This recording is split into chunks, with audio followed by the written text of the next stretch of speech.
Assalamualaikum warahmatullahi wabarakatuh, teman-teman semua. Selamat datang di channel Bikin Merinding. Hari ini, kami hadir dengan cerita yang syarat misteri sekaligus pelajaran hidup, berjudul Terjerat Perjanjian Pesugihan Tuyul. Sebelum kita masuk ke ceritanya, jangan lupa untuk like, subscribe, dan nyalakan lonceng notifikasinya, supaya kalian jadi yang pertama menikmati kisah-kisah menarik dari kami. Langsung saja, tanpa berlama-lama lagi, mari kita mulai kisahnya. Di pinggir desa kecil itu ada sebuah rumah yang sudah hampir rubuh. Dindingnya dari anyaman bambu yang mulai menghitam karena lapuk, dengan lubang-lubang kecil di sana-sini yang membiarkan angin malam masuk tanpa penghalang. Atapnya dari seng yang sudah berkarat, melengkung di beberapa bagian, membuat air hujan merembes seperti bocor dari segala arah. Itu adalah rumah Sari dan Rinto, pasangan muda yang hidup bersama anak mereka, Adit. Hari itu hujan turun lebat sejak siang. Tanah di bawah rumah berubah menjadi genangan lumpur yang dingin. Sari duduk di lantai beralaskan tikar tua, memangku Adit yang tubuhnya semakin kurus. Anak itu batuk-batuk kecil, nafasnya terdengar berat, dan kulitnya semakin pucat.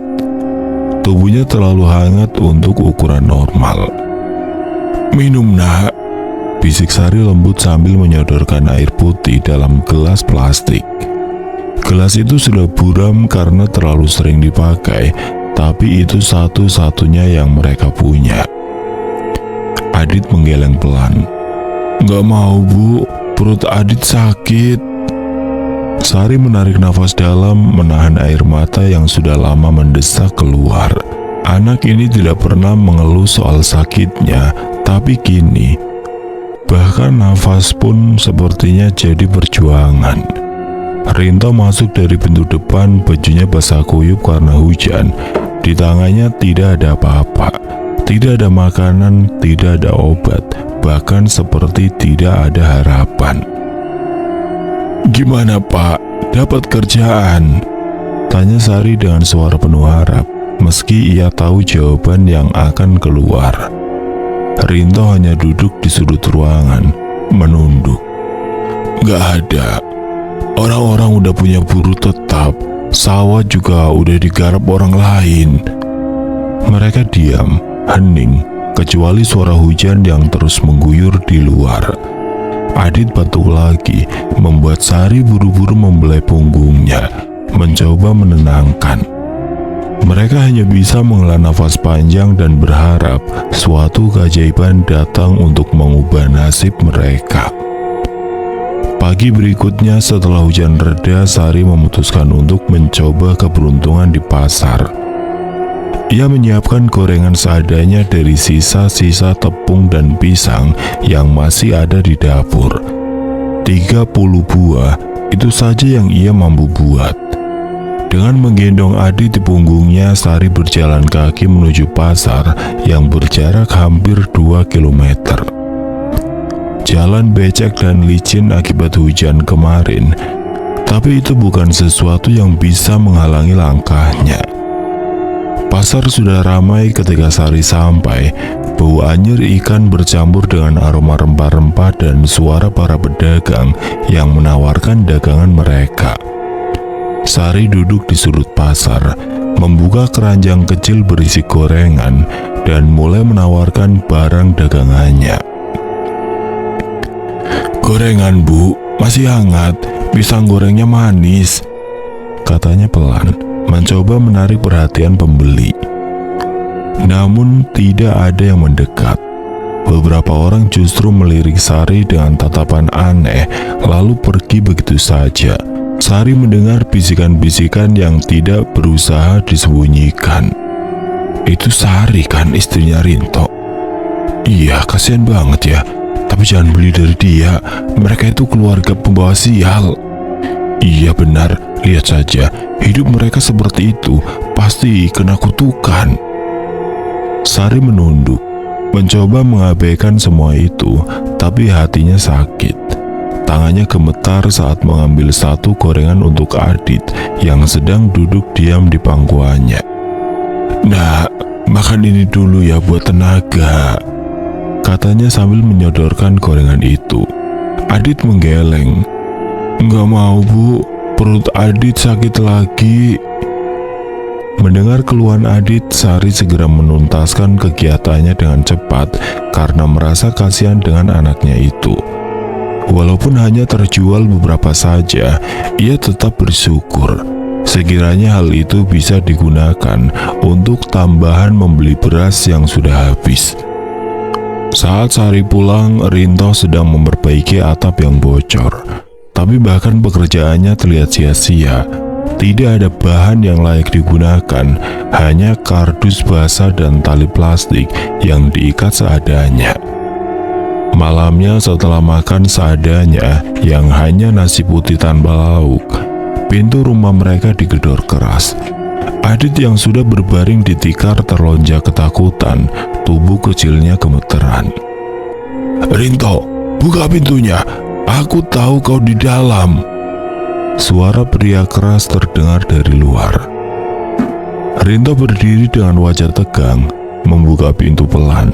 Di luar, seorang pria berbadan besar berdiri dengan tangan bersilang di dada. Dia adalah penagih hutang dari koperasi desa. "Mana uangnya? Sudah 3 bulan kau tidak bayar." Rinto menunduk, tidak tahu harus berkata apa. "Belum ada, Pak. Beri saya waktu lagi." "Waktu? Kamu pikir aku mau menunggu sampai kau mati ya? Minggu depan kalau kau tidak bayar, rumah ini kami sita." Pria itu mendorong Rinto hingga hampir jatuh. "Aku beri waktu 1 minggu." Setelah pria itu pergi, Sari mendekati Rinto. "Kita harus cari cara, Pak. Kalau enggak, kita akan diusir. Adit nggak punya tempat tinggal." Rinto hanya diam, menatap lantai tanah yang dingin. Dalam hatinya ia tahu tidak ada jalan keluar, tapi ia tidak ingin menyerah. Demi Adit, ia harus mencoba lagi. Kabar ia dapatkan kemudian hari tentang pasar malam. Pasar malam itu tidak biasa katanya. Banyak orang yang datang bukan hanya untuk berdagang, tapi juga mencari pertolongan. Rinto tidak langsung percaya, tapi saat malam tiba ia memutuskan untuk pergi ke sana. Sari yang melihatnya bersiap hanya berkata pelan, "Pak, hati-hati ya, jangan terlalu malam pulangnya." Sesampainya di sana, Rinto melihat seorang pria mengenakan jubah berwarna hitam.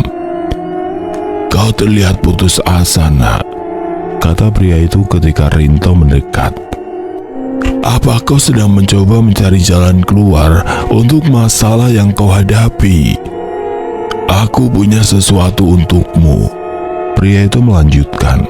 Tangannya bergerak mengambil salah satu botol di meja. "Air ini sudah didoakan, berikan pada orang yang sakit dan dia akan sembuh, tidak perlu bayar. Tapi kalau berhasil, kau harus kembali padaku." Meskipun kebingungan, Rinto menerima air itu. Ia kemudian memberikannya kepada Sari sesampainya di rumah. "Coba, Bu, berikan ini ke Adit," katanya sambil menyodorkan botol itu. Sari ragu, tapi tidak ada pilihan lain. Dengan hati-hati ia menuangkan beberapa tetes air itu ke dalam mulut Adit. Tidak ada reaksi yang aneh atau apapun itu. Mereka berpikir itu hanyalah air biasa. Malam itu terasa suntuk. Sari dan Rinto tidak bisa tidur. Mereka bergantian berjaga di sisi Adit, khawatir jika sesuatu yang buruk terjadi. Tapi keesokan paginya, Adit membuka matanya dengan senyuman kecil. "Bu, Adit lapar," katanya pelan. Kedua orang tuanya tertegun. Untuk pertama kalinya dalam berminggu-minggu, Adit tersenyum. Sari langsung memeluk anaknya menangis bahagia. "Ya ampun, kamu udah bisa senyum lagi, Nak." Adit hanya mengangguk. Ia menunjukkan senyum kecilnya lagi. Sari yang melihat kejadian ini menyadari sesuatu yang aneh. Air yang diberikan suaminya itu seolah memberikan pengobatan untuk Adit. Namun kebahagiaan itu tidak berlangsung lama. Malamnya suara ketukan di pintu mengisi keheningan rumah Sari dan Rinto. Rinto yang baru saja selesai memindahkan Adit ke tempat tidur segera berdiri dengan raut wajah bingung. Sari yang sedang membersihkan sisa piring makan ikut menatap ke arah pintu. Wajahnya tampak lelah, tapi matanya memancarkan kekhawatiran. "Siapa, Pak?" bisik Sari sambil mendekat ke suaminya. Rinto menggeleng. "Nggak tahu, biar aku yang buka." Dengan langkah hati-hati Rinto membuka pintu kayu yang berderit pelan.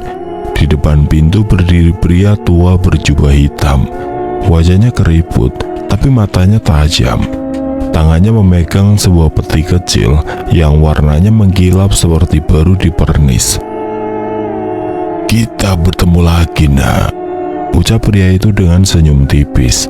Rinto tercekat. Ini pria yang memberinya air doa di pasar malam. "Bapak, bagaimana bisa ada di sini?" Pria itu hanya tersenyum. "Aku selalu menepati janjiku, dan aku tahu kau juga begitu. Air itu menyembuhkan anakmu, bukan?" Rinto menelan ludah, kemudian mengangguk pelan. Iya benar. Terima kasih banyak, Pak. Tapi ada maksud apa Bapak datang ke sini?" Pria itu mengangkat peti kecil yang dibawanya. "Peti ini bisa memberikan jalan keluar setiap masalah. Asal kau bisa merawatnya, semua akan baik-baik saja." "Maaf, Pak," kata Sari dari arah belakang dengan nada tegas sambil melangkah maju. "Kami sudah sangat berterima kasih atas air doa itu, tapi kami tidak bisa menerima barang lain dari Bapak." Pria tua itu memandang Sari sejenak, lalu tertawa kecil. "Aku mengerti kau seorang perempuan yang cermat, tapi dengarkan dulu sebelum menolak." Ia menatap Rinto, mengabaikan penolakan Sari. "Peti ini akan memberimu banyak uang. Cukup beri ia makan setiap malam Jumat Kliwon." "Makan? Maksud Bapak?"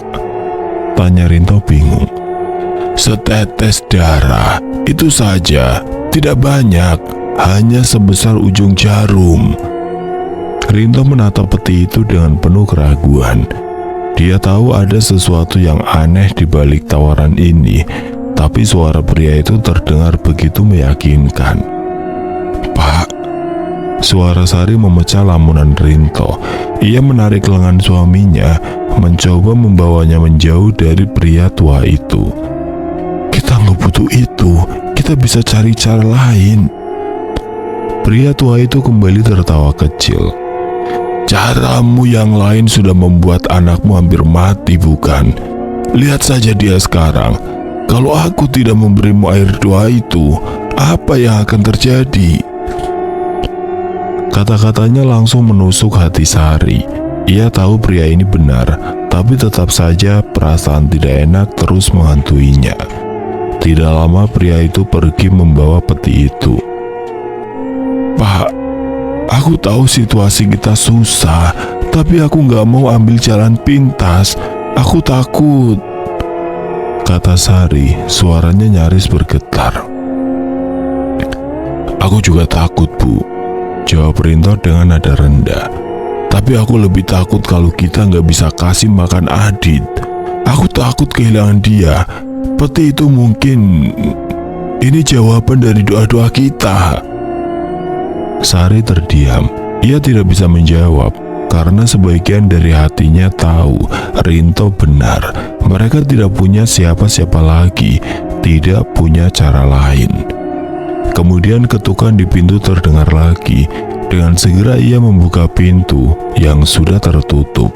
Pria tua itu terlihat kembali di hadapannya. "Aku yakin kau tidak akan bisa menolaknya, Nak," ujarnya dengan nada lembut. Rinto memandang pria itu dengan tatapan tegas. "Apa yang harus saya lakukan?" Pria itu tersenyum puas dan menyerahkan peti kecil itu ke tangan Rinto. Peti itu terasa berat. Meskipun ukurannya kecil, di bagian depannya ada kunci kecil yang terlihat rapat terkunci. "Kau hanya perlu membukanya setiap malam Jumat Kliwon. Berikan setetes darah dan dia akan membalasnya dengan berkali-kali lipat kekayaan." Sari berdiri dengan menatap pemandangan itu dengan mata berkaca-kaca. Ia ingin berteriak, ingin menolak, tapi sesuatu menahannya. "Ini demi keluarga kita," bisik Rinto saat pria tua itu pergi. Sari hanya terdiam. Ia tidak tahu harus bereaksi seperti apa. Peti sudah ada pada suaminya sekarang. Tinggal bagaimana yang harus suaminya lakukan untuk peti itu sesuai arahan pria tadi. Malam Jumat Kliwon tiba.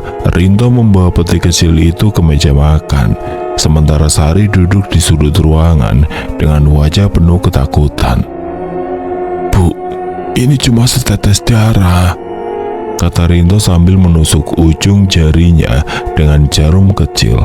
Tetesan darah itu jatuh ke dalam peti yang terbuka, dan seketika peti itu mengeluarkan suara seperti desisan kecil. Rinto dan Sari menatap peti itu dengan jantung berdegup kencang. Kemudian muncul lembaran uang yang banyak dari dalam peti. "Kamu lihat, Bu, ini berhasil," seru Rinto dengan mata berbinar. Sari hanya bisa menatap uang itu dengan perasaan campur aduk. Ini seperti keajaiban, pikirnya. Tapi ia takut ada sesuatu di belakangnya yang akan mengintai keluarganya. Semakin berjalannya hari, mereka bisa menggunakan uang untuk berbagai keperluan. Mulai dari memperbaiki rumah, melunasi hutang, dan memberikan Adit makanan penuh gizi.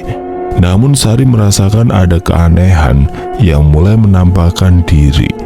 Suatu malam ia menemukan lantai yang terdapat jejak kaki kecil dengan jumlah banyak. "Apa ini, Pak?" tanyanya pada Rinto keesokan paginya. "Ah, mungkin kucing." Tapi Sari tahu itu bukan kucing. Adit juga sering mengobrol sendiri dan menyebut soal kakak kecil. Keanehan semakin tertangkap jelas ketika Sari menangkap sosok perempuan yang berdiri dekat peti suatu malam. Sari hanya berdiri kaku menyaksikan. Jantungnya berdegup kencang, seolah hampir melompat keluar dari dadanya. Di belakangnya suara peti kecil yang bergetar makin terdengar jelas. Sari ingin menjerit tapi tenggorokannya seperti tercekik. Ia tidak tahu harus berbuat apa.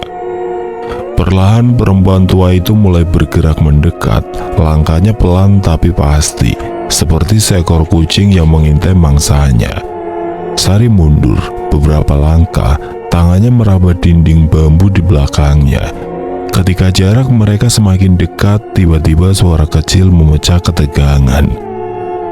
"Bu, kenapa ibu di situ?" Sari menoleh. Itu suara Adit. Anak itu berdiri di pintu kamar, menggosok matanya yang masih mengantuk. Ketika Sari kembali melihat ke sudut ruangan tempat perempuan tua itu berada, sosoknya sudah menghilang. Hanya ada bayangan kosong. Sari menghela nafas panjang, meski dadanya masih terasa sesak.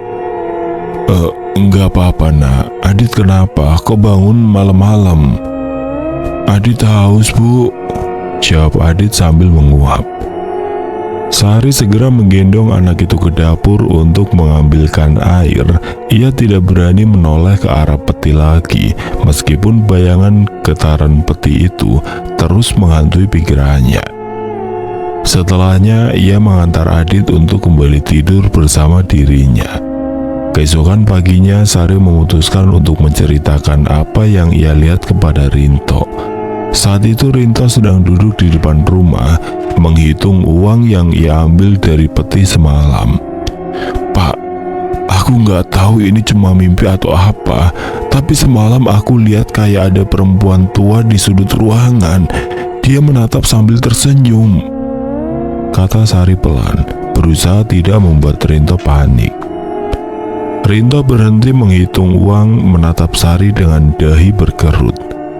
Perempuan tua, jangan-jangan kamu cuma capek, Bu. Semalam ini kita memang banyak pikiran. Sari menggeleng. Ini nyata, Pak. Ditambah lagi dari peti itu aku dengar seperti ada yang bergerak di dalamnya.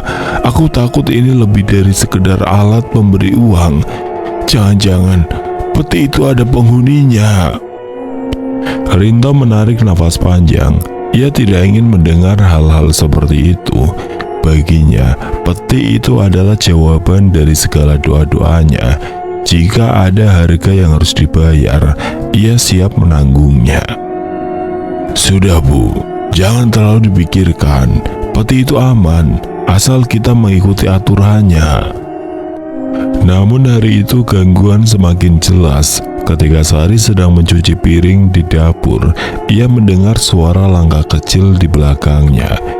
Ketika menoleh, ia melihat bayangan kecil berlari ke arah kamar mandi.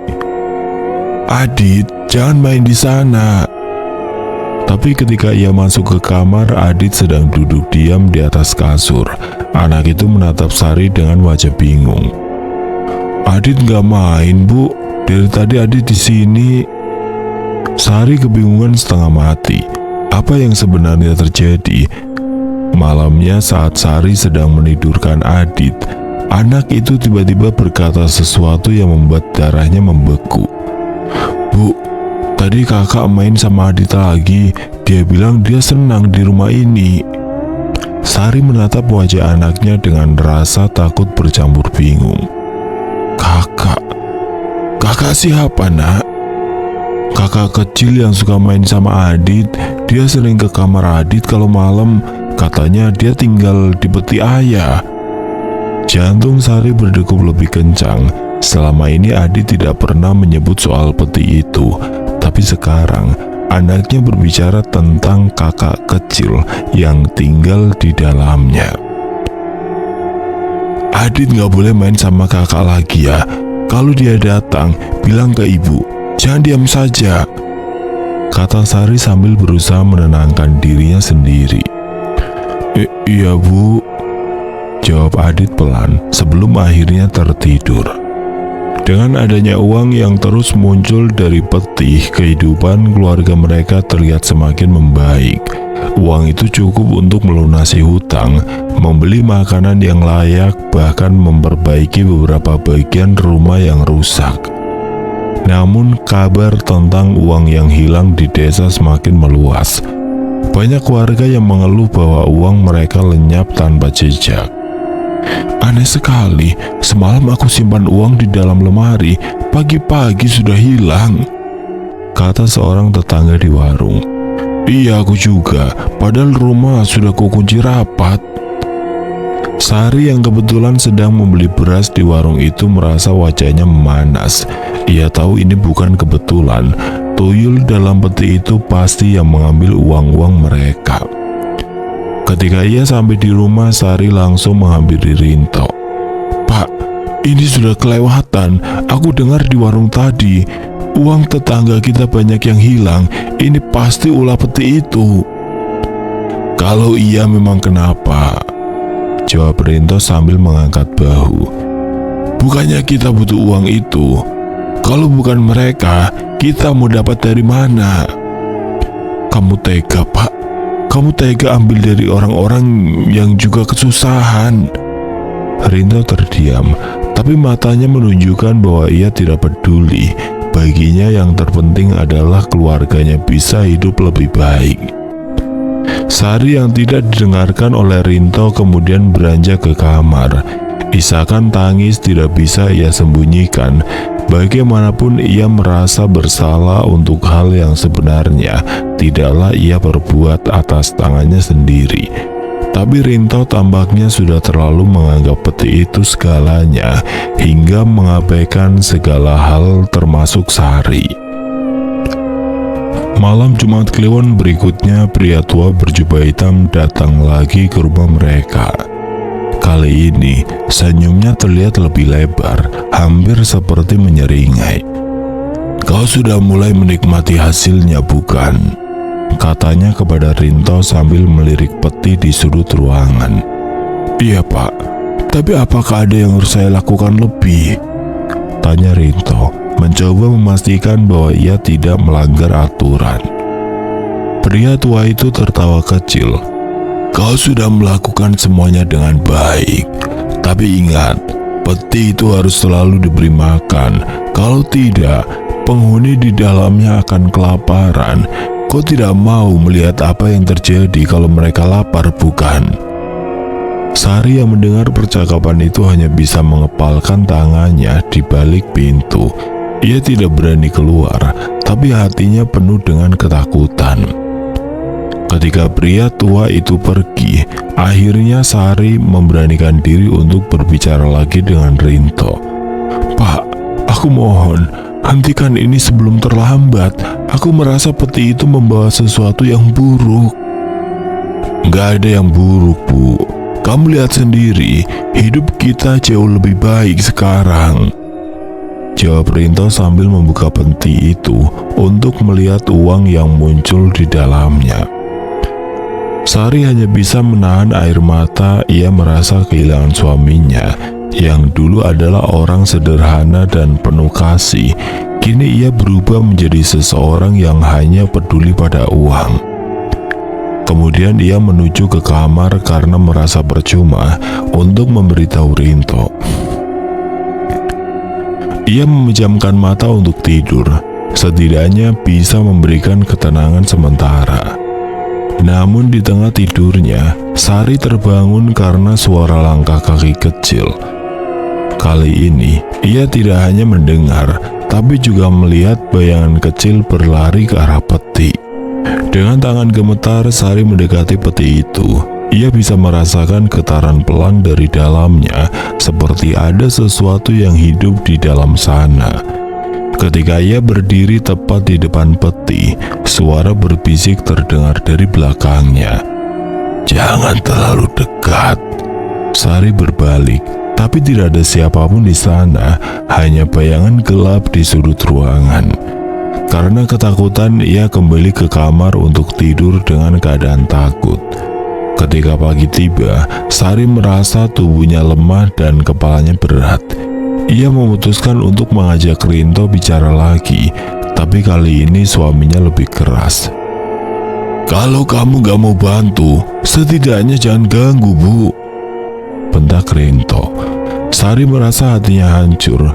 Ia tahu ini bukan lagi soal uang atau peti, ini soal keluarga mereka yang perlahan hancur karena sesuatu yang tidak seharusnya mereka miliki. Suaminya juga sudah berubah, tidak seperti dulu yang masih memberikan perhatian kepadanya.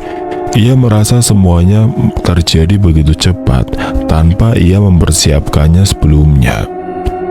Saat malam tiba, Sari tidak bisa tidur. Matanya terus terbuka, menatap langit-langit rumah mereka yang mulai membaik karena perbaikan yang dilakukan Rinto dengan uang dari peti. Tapi rasa gelisah tidak pernah pergi. Selain dari ucapan Rinto tadi, soal getaran peti yang ia dengar malam sebelumnya masih terngiang di telinganya. Begitu juga bayangan kecil yang berlari ke arahnya. Di sampingnya Rinto sudah terlelap, wajahnya terlihat tenang, tapi Sari tahu ada banyak hal yang disembunyikan suaminya. Sementara itu di kamar sebelah, Adit juga sudah tidur, meringkuk di bawah selimut lusuh yang sering ia gunakan sejak kecil. Suara samar terdengar dari arah dapur, seperti langkah kaki kecil, pelan tapi pasti, seolah ada seseorang yang sedang berjalan dengan hati-hati. Jantung Sari berdegup lebih kencang. Dia tahu suaranya bukan dari Rinto atau Adit. Ia menegakkan tubuhnya, mendengarkan lebih seksama. Bu, suara pelan itu datang dari kamar Adit. Sari segera beranjak dari tempat tidur. Ia membuka pintu kamar dengan hati-hati dan melihat Adit berdiri di tengah ruangan. Anak itu memegang boneka kain kecil yang sudah usang, matanya menatap lurus ke sudut ruangan. "Adit, kenapa kamu bangun?" tanya Sari sambil melangkah mendekat. "Kakak di sana, Bu," jawab Adit sambil menunjuk ke sudut kamar yang gelap. Sari mengerutkan kening, menatap ke arah yang ditunjuk Adit. Tidak ada apa-apa di sana, hanya bayangan gelap yang diciptakan cahaya lampu tidur. "Gak ada siapa-siapa, Nak. Kakak gak ada di sini. Ayo tidur lagi," kata Sari sambil memegang tangan Adit. Tapi anak itu tetap berdiri diam, matanya tidak mau lepas dari sudut ruangan. "Kakak bilang dia suka tinggal di sini, Bu. Dia nggak mau pergi," kata Adit pelan. Sari langsung merinding. Ia memeluk anaknya erat-erat, kemudian membawanya keluar dari kamar. Malam itu Sari memutuskan untuk tidur bersama Adit di ruang tengah. Sari mencoba menceritakan apa yang terjadi kepada Rinto keesokan harinya, tapi seperti biasa, suaminya tidak peduli. "Bu, jangan terlalu dipikirkan. Mungkin cuma bayanganmu saja," kata Rinto sambil memasukkan uang ke dalam dompetnya. "Pak, ini bukan bayanganku. Adit bilang dia lihat kakak kecil. Ini nyata." "Adit itu masih kecil. Imajinasi anak-anak memang begitu," balas Rinto dengan nada datar. "Yang penting sekarang kita sudah punya uang buat makan. Kalau mau cari masalah, cari di tempat lain, Bu." Sari hanya bisa menahan tangis. Ia merasa sendirian. Suaminya yang dulu selalu mendengarkan kini berubah menjadi sosok yang tidak lagi peduli pada keluarganya. Sari mencoba mengalihkan pikirannya dengan membersihkan rumah. Saat ia sedang menyapu lantai di ruang tengah, ia mendengar suara langkah kaki kecil lagi. Kali ini suara itu berasal dari arah dapur. Dengan langkah pelan, Sari mendekat ke dapur. Ia berharap itu hanya tikus atau hewan kecil lain yang masuk ke rumah mereka. Namun saat ia melihat lantai dapur, ia menemukan jejak kaki kecil yang mengarah ke meja tempat peti itu diletakkan. "Ya Tuhan," bisik Sari, tangannya gemetar memegang gagang sapu. Jejak itu jelas bukan milik Adit. Bentuknya terlalu kecil dan tidak ada siapapun di rumah selain mereka bertiga. Sari yang sudah merasa ada yang tidak beres hanya bisa berdoa dan berharap semua akan berjalan baik-baik saja, walaupun ia tidak tahu pasti apakah harapannya akan terkabul atau tidak sama sekali. Ia kemudian melanjutkan aktivitasnya lagi yang tertunda barusan. Tidak ada harapan yang membawa suasana baik-baik saja rasanya. Semakin malam, gangguan malah semakin menjadi.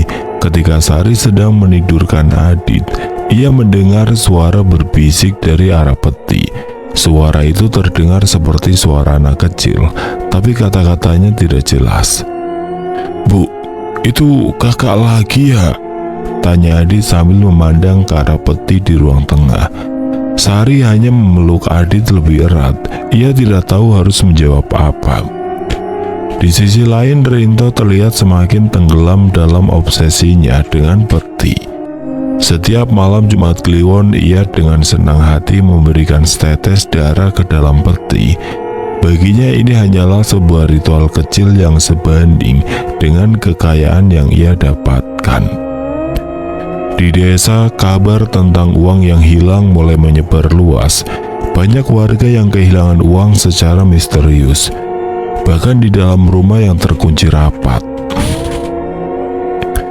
"Ini pasti ulah tuyul," kata salah satu tetangga saat mereka berkumpul di warung. "Gak mungkin maling manusia yang ambil. Maling gak mungkin cuma ambil uang receh. Kalau benar tuyul, berarti ada yang pelihara. Siapa ya? Apa jangan-jangan keluarga Rinto?" kata yang lain sambil melirik ke arah rumah Sari dari kejauhan. Perlahan kecurigaan mulai mengarah pada keluarga mereka, meski tidak ada yang berani bicara langsung. Sari merasa pandangan tetangga semakin tajam setiap kali ia keluar rumah. Dengan perasaan tidak enak yang terus mengganggunya, Sari memutuskan untuk pergi ke rumah seorang dukun tua di desa sebelah. Ia tidak ingin terus hidup dalam ketakutan. Ia merasa jika tidak segera melakukan sesuatu, keluarganya akan benar-benar hancur. Saat tiba di rumah dukun itu, ia menceritakan semua yang terjadi. Tentang peti kecil, suara langkah kaki, dan sosok kakak kecil yang sering disebut oleh Adit. Dukun itu mendengarkan dengan seksama, lalu menghela nafas panjang. Kau sudah membuka pintu yang seharusnya tidak dibuka, nak. Peti itu bukan hanya tempat uang, tapi juga rumah bagi makhluk gaib yang hidup dari ketakutan dan penderitaan manusia. Apa yang harus saya lakukan, Bu? Saya ingin menghentikannya, tapi suami saya tidak mau mendengarkan, kata Sari dengan suara bergetar. Dukun itu memandangnya dengan tatapan tajam. Kalau kau ingin menghentikannya, kau harus siap kehilangan sesuatu. Peti itu tidak akan pergi begitu saja. Ada hal yang harus digantikan sebagai balasan. Apa itu, Bu? Tanya Sari. Namun dukun itu hanya diam saja. Ia tidak tahu pasti harus berbuat apa sekarang. Karena mendapatkan hasil nihil di tempat itu, ia memutuskan untuk kembali pulang. Ketika Sari pulang, ia menemukan Rinto sedang berbicara dengan pria tua berjubah hitam di depan rumah mereka. Wajah pria itu terlihat lebih menyeramkan dari sebelumnya. Kau harus memberinya lebih, kata pria itu kepada Rinto. Setetes darah tidak lagi cukup. Penghuni peti itu semakin lapar. Lebih? Maksud Bapak? Keluargamu memiliki segalanya, bukan? Mungkin kau harus berbagi sedikit dari mereka, jawab pria itu dengan senyum dingin. Mendengar itu, Sari langsung merasa tubuhnya lemas. Ia tahu apa yang dimaksud oleh pria tua itu. Ia masuk ke rumah dan memikirkan tentang segala kemungkinan yang bisa terjadi sesuai ucapan pria berjubah itu. Saat malam tiba, Sari memutuskan untuk berjaga sepanjang malam. Ia duduk di ruang tengah, memegang tangan Adit yang sedang tidur di pangkuannya. Peti itu terletak di atas meja, terlihat tenang tapi penuh ancaman. Ketika malam semakin larut, suara langkah kaki kecil terdengar lagi. Kali ini suara itu datang dari arah kamar mereka. Sari menoleh dengan cepat, dan untuk pertama kalinya ia melihat sosok kecil itu dengan jelas. Tuyul itu berdiri di pintu kamar, menatapnya dengan mata hitam yang tidak berkedip. Di belakangnya bayangan perempuan tua mulai muncul lagi, menyeringai sambil mengangkat tangannya ke arah Adit. Sari hanya bisa memejamkan mata sambil membaca doa yang ia yakini. Tidak lama mereka lenyap dari pandangan. Dengan nafas yang memburu, Sari memeluk Adit erat di ruang tengah. Pandangannya terpaku pada peti kecil di atas meja. Matanya terus berusaha mengawasi setiap sudut ruangan, seolah takut kehilangan jejak dari sosok-sosok yang sudah mulai nyata di dalam rumah mereka. Tuyul kecil dengan mata hitam yang ia lihat tadi, dan perempuan tua yang selalu muncul seperti bayangan, kini terasa lebih nyata dari sebelumnya. Di sebelahnya, Rinto duduk dengan wajah datar. Di tangannya ada sebatang rokok yang sudah hampir habis. Ia tidak mengatakan apa-apa, tapi jelas terlihat dari gerak tubuhnya bahwa pikirannya sedang kacau. Pak, kata Sari pelan, memecah keheningan. Aku gak sanggup lagi, Pak. Aku takut. Peti ini sudah mulai minta lebih dari yang bisa kita berikan.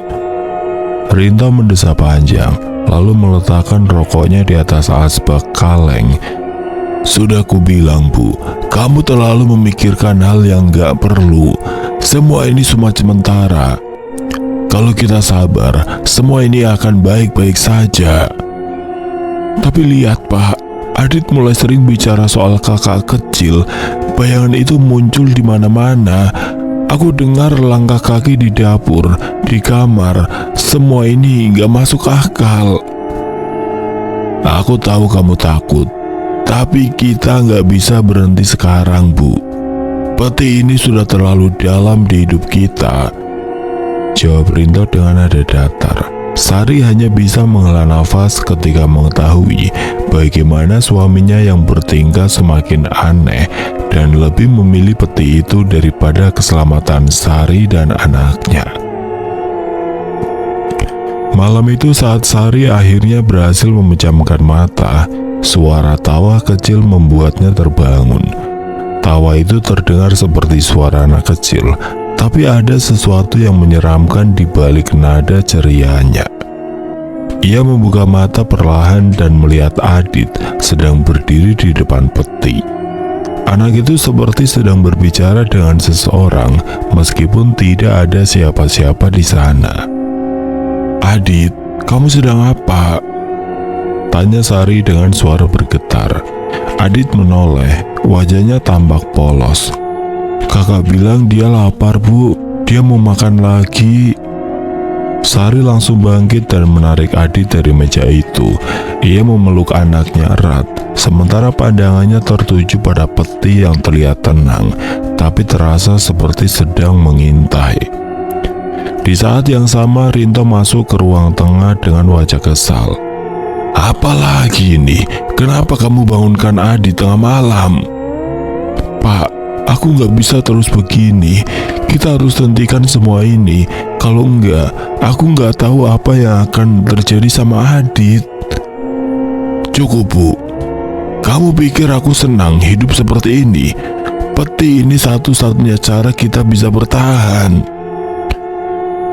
"Kamu egois, Pak," Sari berkata sambil membawa Adit kembali ke kamar anaknya. Ia menutup pintu dan mengunci kamar seolah menggambarkan betapa ia begitu emosi kepada Rinto yang terlalu mementingkan dirinya sendiri.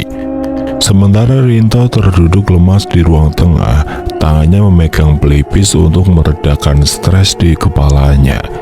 Ia menyandarkan punggung ke kursi, kepalanya terangkat menatap langit-langit rumahnya. Entah apa yang setelah ini ia lakukan, kebingungan seolah memenuhi dirinya.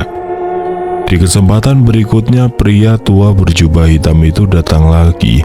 Kali ini senyumnya tidak lagi terlihat ramah. Ada sesuatu yang mengerikan dalam sorot matanya. "Bagaimana, Nak? Kau sudah mulai menikmati kemakmuran, bukan?" katanya dengan nada datar. Dia mengangguk. "Iya, Pak. Tapi kenapa akhir-akhir ini petinya semakin aneh? Apa ada yang salah dengan apa yang saya lakukan?" Pria itu tertawa kecil, tapi suaranya terdengar menyeramkan. "Tidak ada yang salah, Nak. Hanya saja penghuni peti itu semakin lapar.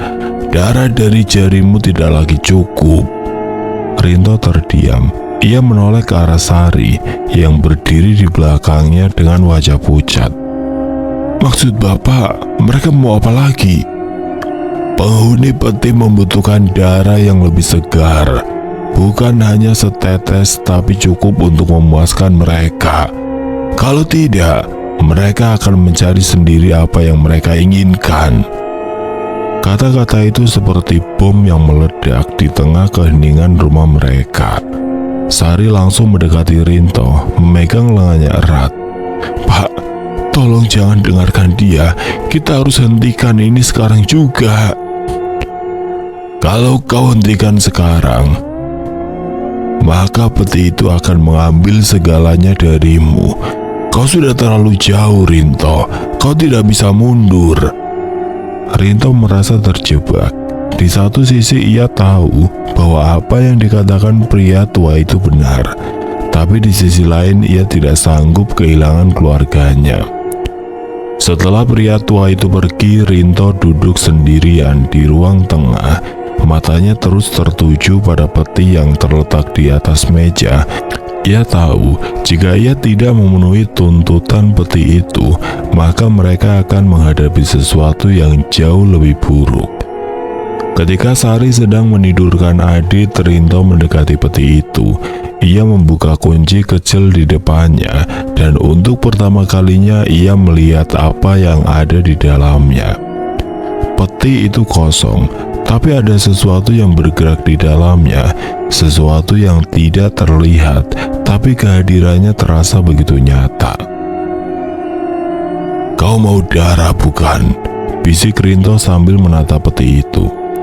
Getaran kecil terdengar dari dalam peti, seolah menjawab pertanyaannya. Rinto mengangguk pelan, lalu menutup peti itu kembali. Dalam hatinya, ia mulai merencanakan sesuatu yang tidak pernah ia bayangkan sebelumnya. Sekitar tengah malam, Sari terbangun karena mendengar suara langkah kaki di ruang tengah. Ia bangkit perlahan, mencoba untuk tidak membuat suara. Ketika ia sampai di ruang tengah, ia melihat Rinto sedang berdiri di depan peti, membawa Adit yang masih tertidur di pelukannya. "Mbak, apa yang kamu lakukan?" teriak Sari sambil berlari mendekati mereka. Rinto terkejut tapi tidak segera menjawab. Wajahnya terlihat bingung, seperti seseorang yang sedang bertarung dengan pikirannya sendiri. "Bu, aku harus lakukan ini. Kalau enggak, kita semua akan hancur." "Pak, itu anak kita. Kamu tega. Kamu tega menyerahkan dia ke makhluk itu." Sari berteriak sambil mencoba merebut Adit dari pelukan Rinto. "Kamu nggak tahu apa-apa, Bu. Ini satu-satunya cara." Sari tidak peduli lagi dengan apa yang dikatakan suaminya. Dengan kekuatan yang entah dari mana datangnya, ia berhasil merebut Adit dari tangan Rinto.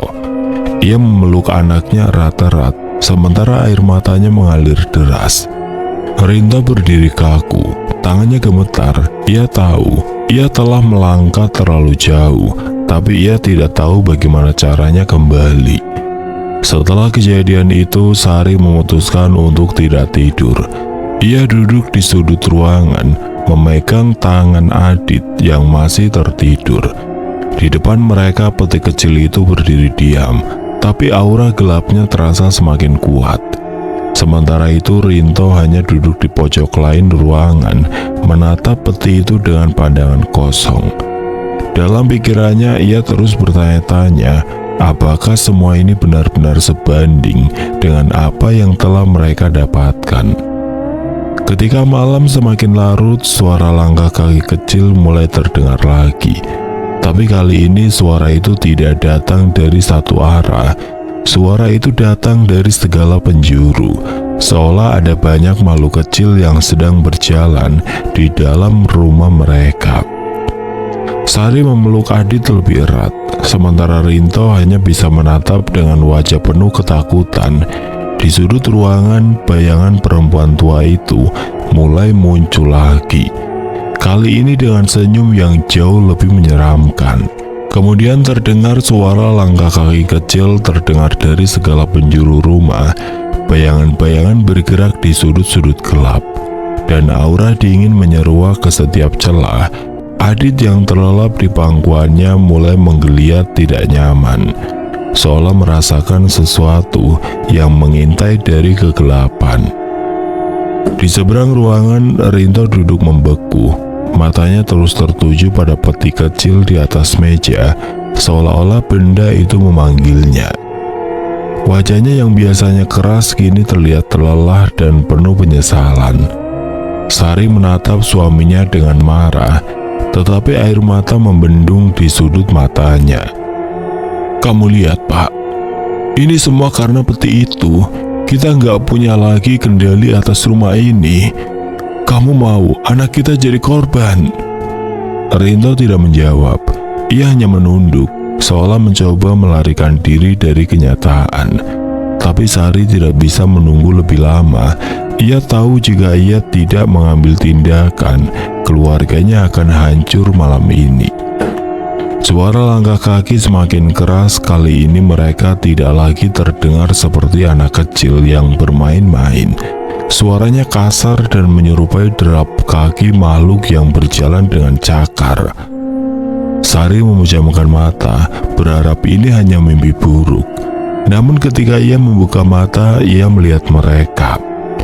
Tuyul-tuyul kecil dengan tubuh botak mengkilap, mata hitam tanpa bola mata, dan senyum lebar yang menunjukkan deretan gigi tajam mulai keluar dari sudut-sudut ruangan.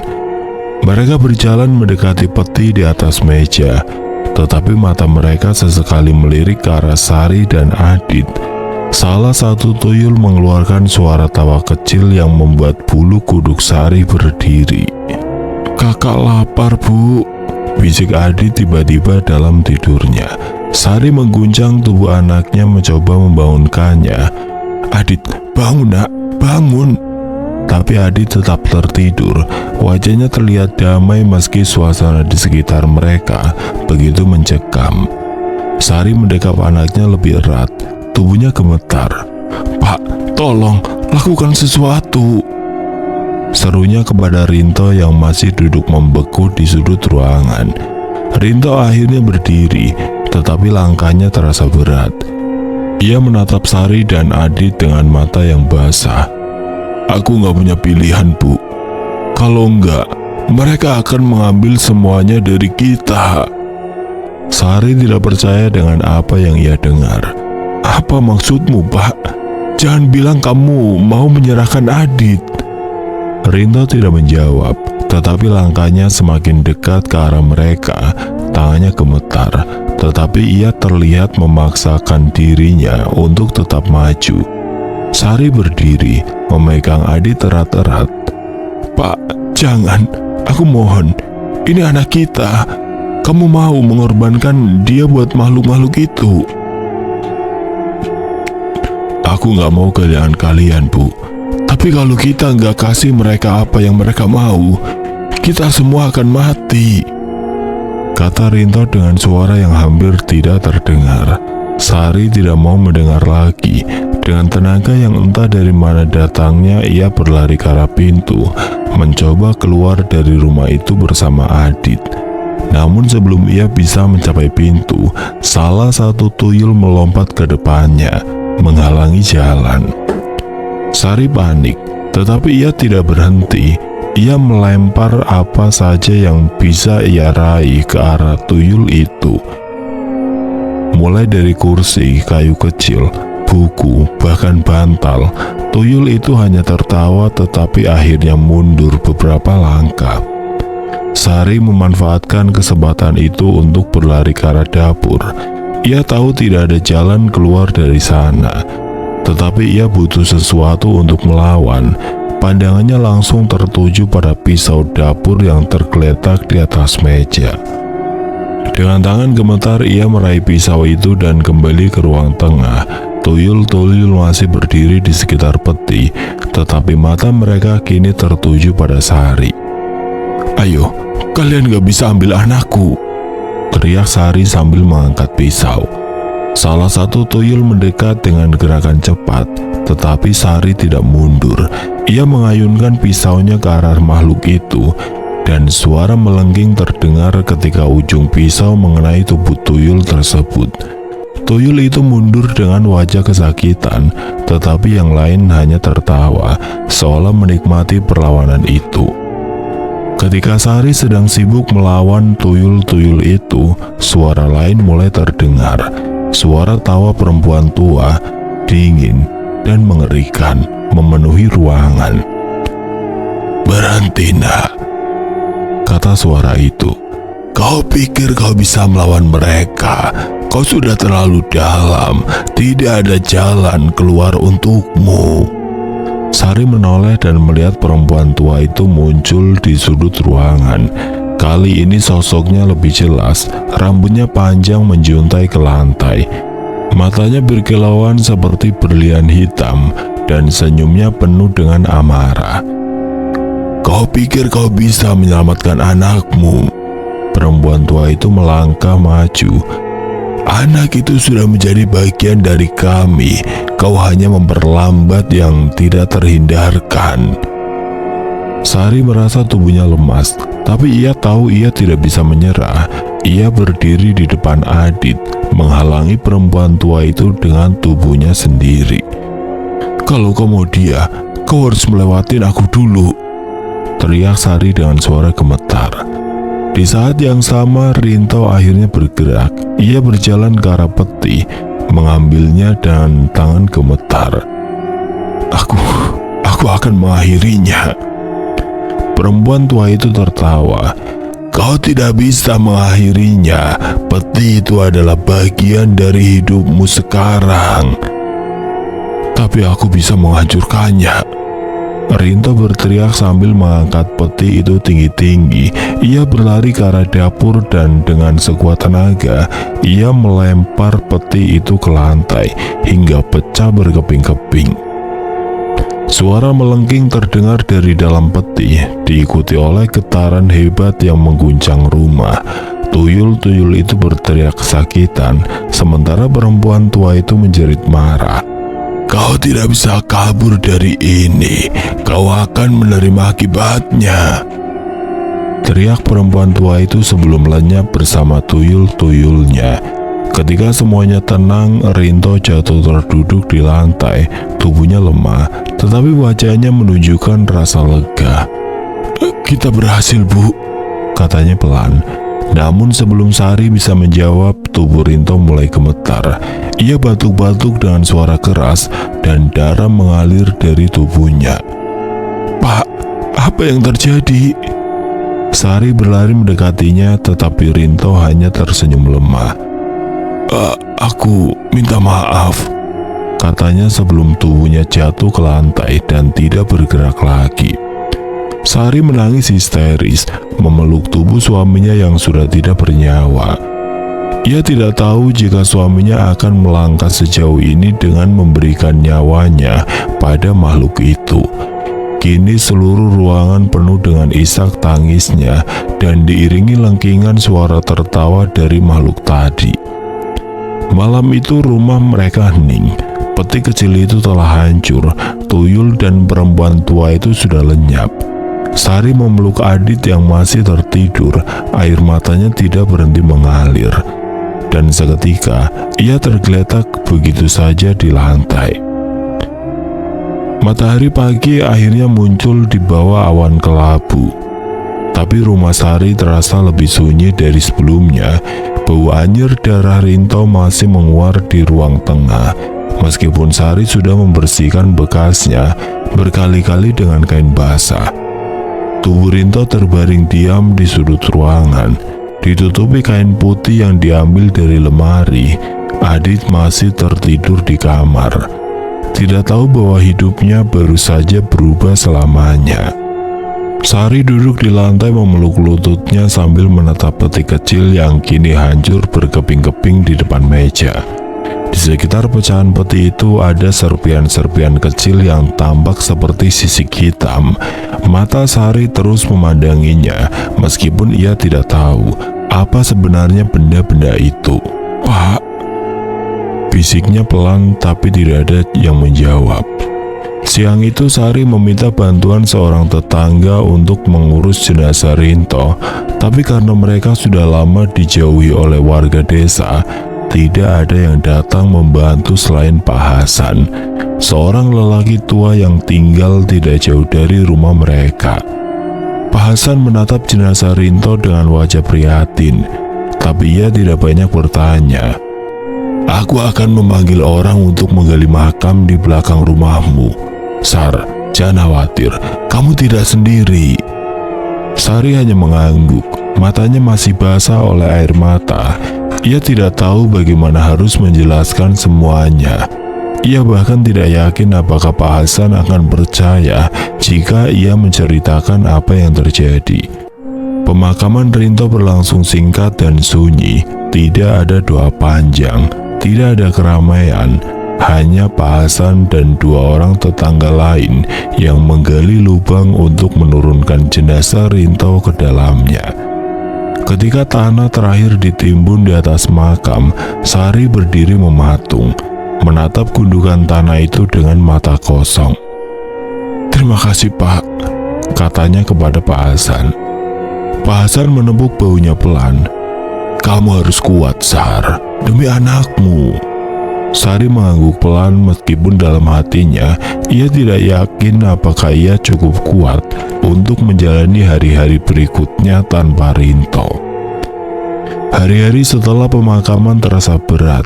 Sari berusaha keras untuk kembali menjalani kehidupan seperti biasa, tapi segalanya terasa berbeda tanpa Rinto. Rumah itu kini terasa lebih besar, lebih sepi, dan lebih menyeramkan. Adit, meskipun tidak banyak bicara, mulai menunjukkan tanda-tanda trauma. Anak itu sering terbangun di malam hari dengan tangisan atau jeritan memanggil nama ayahnya. "Bu, kenapa ayah nggak pulang?" tanya Adit suatu malam. Sari terdiam mencoba mencari kata-kata yang tepat untuk menjawab pertanyaan itu. "Ayah sudah pergi, Nak. Dia ada di tempat yang lebih baik sekarang." "Tapi kakak bilang ayah masih di sini."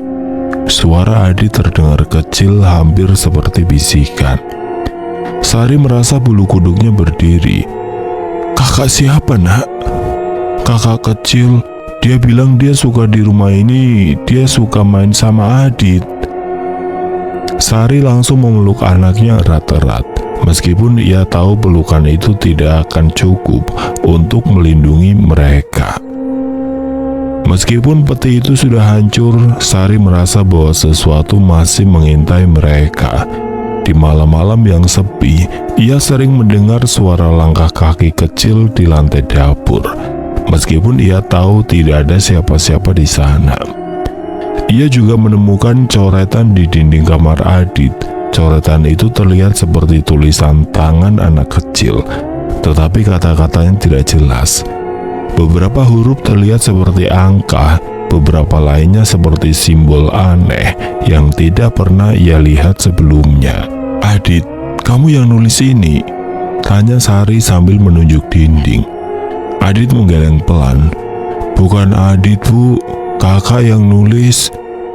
Sari merasa lemas, ia ingin marah, ingin menangis, tapi ia tahu tidak ada gunanya.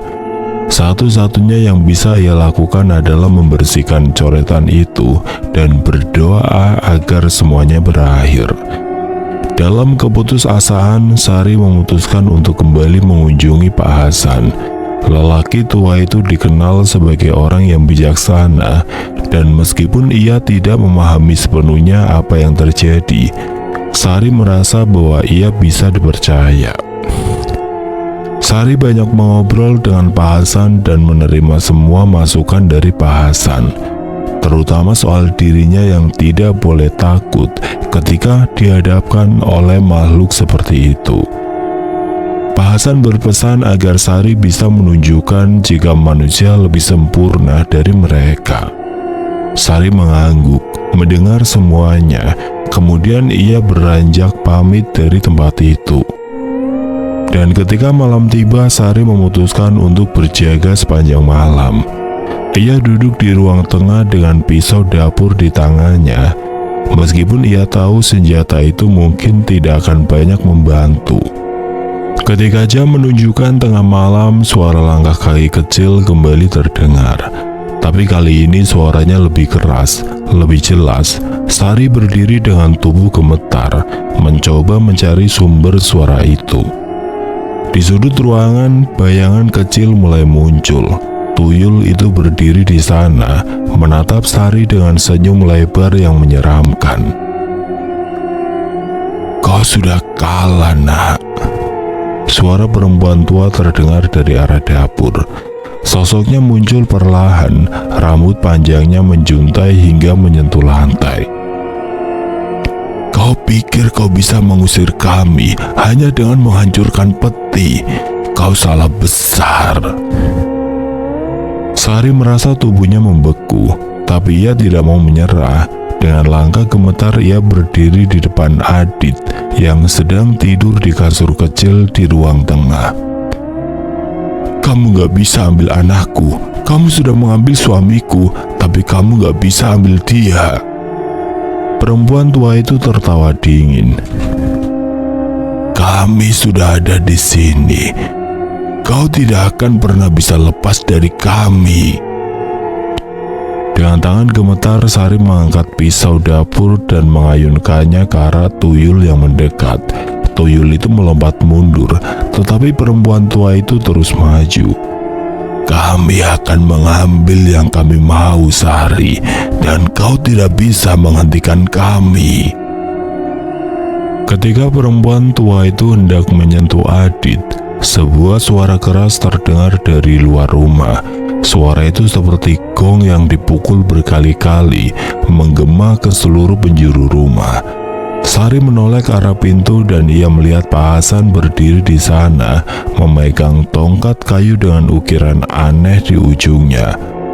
Pergi kalian, ini bukan tempat kalian lagi, teriak Pak Hasan sambil memukul lantai dengan tongkatnya. Ia kemudian melafalkan doa-doa yang cukup panjang. Perempuan tua itu menjerit marah, tetapi tubuhnya perlahan menghilang menjadi asap hitam. Tuyul-tuyul kecil yang berada di sekitarnya juga lenyap satu persatu, meninggalkan suara melengking yang memekakan telinga. Ketika semuanya tenang, Sari jatuh terduduk di lantai. Air matanya mengalir deras. Mereka sudah pergi, Sar. Pak Hasan berujar sembari menepuk pundak Sari. Pria berkumis itu memberikan ketenangan kepadanya atas kejadian yang ia alami barusan. Bagaimana bisa, Pak? Sari bertanya kebingungan diikuti isakan tangisnya. Kita harus tunjukkan kalau kita kuat, Sar. Mereka suka manusia yang lemah dan takut. Tunjukkan kepada mereka derajat manusia lebih tinggi. Itu saja yang bisa saya lakukan. Sari mengangguk. Ia merasa selama ini ia terlalu takut untuk bertindak. Terima kasih, Pak. Saya tahu kamu kuat, ujar Pak Hasan untuk terakhir kalinya sebelum ia pergi. Sementara Sari hanya memandangi punggung Pak Hasan yang semakin lama menghilang dari pandangannya. Sari kembali menemui Adit, tapi ada satu hal yang membuat ia merasa tenang. Anaknya terlihat tersenyum ketika Sari sampai di hadapannya. Senyuman itu yang selalu memberikan kekuatan tersendiri untuknya. Terima kasih, Bu. Adit sayang Ibu. Tangis Sari kembali pecah. Ia memeluk erat tubuh anaknya. Baginya, Adit adalah hal berharga yang ia punya saat ini. Dan setelah ini ia bertekad untuk memberikan kehidupan yang lebih baik kepada anaknya. Tidak lupa ia berterima kasih kepada Tuhan atas keselamatan yang masih diberikan kepada ia dan anaknya. Keesokan harinya Sari memutuskan untuk meninggalkan rumah itu bersama Adit. Ia tahu, meskipun ancaman itu sudah pergi, rumah itu tidak lagi menjadi tempat yang aman bagi mereka. Hidupnya berlanjut di tempat baru yang jauh dari desa. Di gubuk kecil yang ia sewa, dengan sisa uang yang masih ia punya, ia mulai membangun kembali harapan yang telah hancur. Hari-harinya diisi dengan bekerja serabutan, menjahit pakaian untuk warga sekitar, dan merawat Adit yang mulai ceria. Ia merasa lebih bahagia sekarang, meskipun di hati kecilnya masih menyimpan kerinduan akan suaminya yang telah berpulang. Tapi ia selalu berdoa agar suaminya bisa tenang di sana. Dengan Adit, ia merasa tidak sendiri. Anaknya memberikannya kekuatan untuk terus berusaha dengan cara yang baik dan benar. Untuk segala hal yang telah ia lalui akan dijadikan sebagai pelajaran dan pedoman hidup yang lebih baik ke depannya untuk Sari. Kisah tadi sungguh mengingatkan kita bahwa setiap tindakan memiliki konsekuensinya. Semoga cerita ini bisa menjadi pelajaran dan refleksi bagi kita semua. Buat kalian yang baru bergabung, Jangan lupa untuk like, tinggalkan komen, bagikan video ini ke teman-teman kalian, dan tentu saja subscribe channel Bikin Merinding. Jangan lupa aktifkan lonceng notifikasi, supaya kalian tidak melewatkan cerita-cerita menarik lainnya dari kami. Terima kasih sudah menonton hingga akhir. Sampai jumpa di kisah berikutnya. Wassalamualaikum warahmatullahi wabarakatuh.